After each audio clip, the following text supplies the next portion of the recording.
Our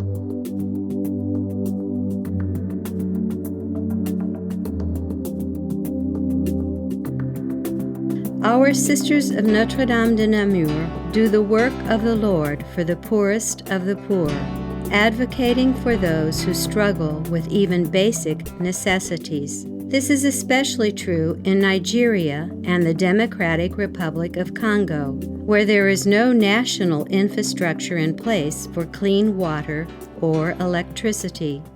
To compensate, our sisters lead a team of people who dig wells and build solar power systems to provide clean water and electricity for villages, schools, and hospitals.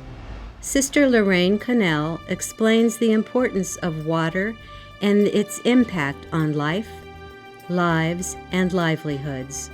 What struck me when I was there is the focus on the present, that they are very conscious of the fragility of life in their circumstances, so that every morning the prayers are about great gratitude to God for getting us through the night.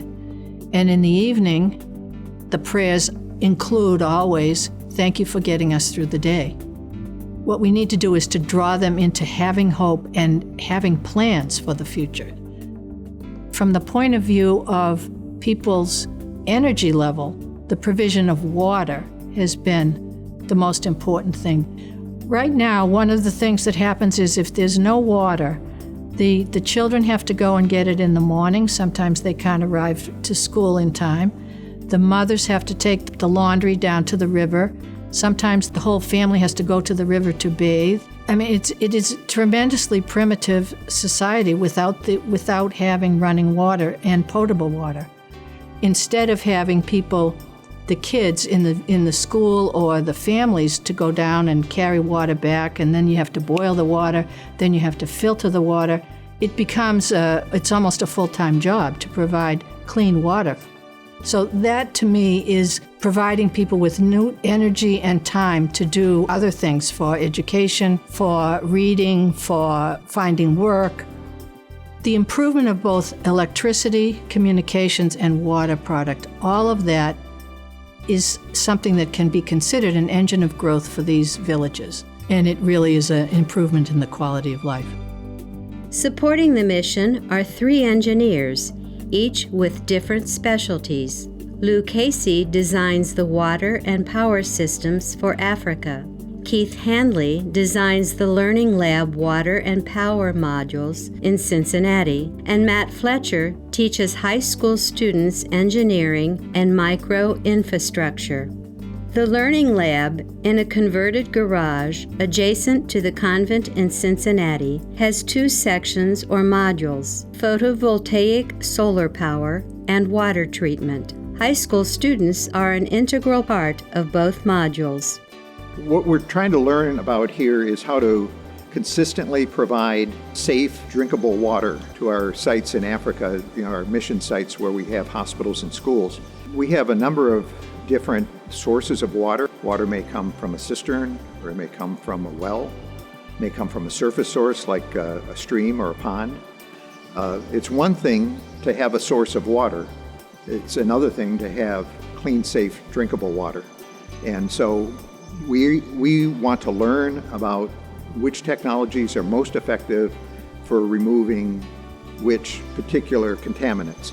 Some are solids and particulate matter that need to be removed, but some of the most important contaminants that need to be removed are the viruses and bacteria, so that people don't get sick and die from the water. The students, we want them involved in the Learning Lab, and it's important for them because first it gives them an opportunity for some hands-on, real-world applications, but also more importantly, it gives them an insight into the charism and mission of the sisters.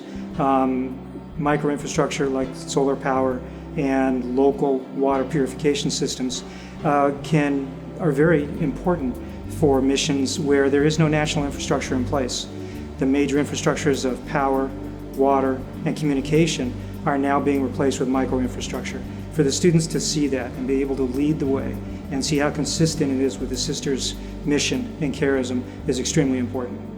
We really have a very unique system here. To best of my knowledge, there is no other system like the Learning Lab anywhere else in the country. It not only provides kind of a research tool to help us learn about how to improve our systems in Africa, how to better design them, how to meet the specific needs of sites.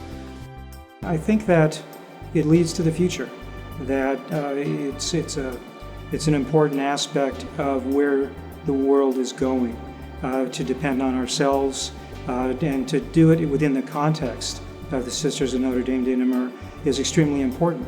It shows how an organization that and a sisterhood that is committed to justice and to developing all peoples across the world can make a huge impact on so many people's lives. The key to the success of this project is that the sisters are going to stay there. When we say our final vows, we say forever. The people trust that, the people know that, and that's what sustains us to continue to do what we do, is that we know we are doing what we're being asked to do. I mean, one of the things that we all need in life is a sense of purpose. This is the purpose.